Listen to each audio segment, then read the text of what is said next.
تم جو دیتے ہو مجھے صبر کے مشورے، کیا تم نے اپنی محبوبہ کسی اور کے نکاح میں دیکھی ہے؟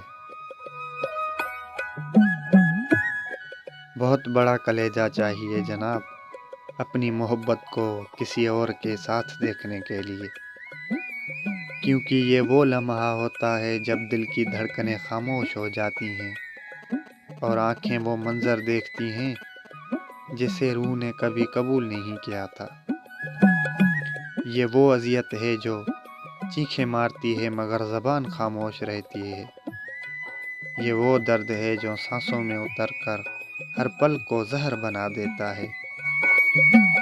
جب وہ شخص جسے تم نے اپنی دعاؤں میں مانگا تھا کسی اور کی مسکراہٹ میں کھو جائے تو زندگی ایک طویل ماتم بن جاتی ہے اور ہر خوشی ایک بے معنی سا تماشا لگتی ہے۔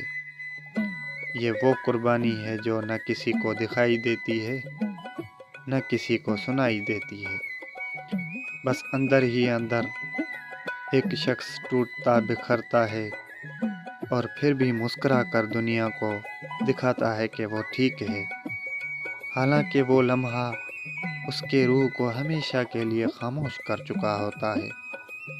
آ جانا خاموش کر چکا ہوتا ہے۔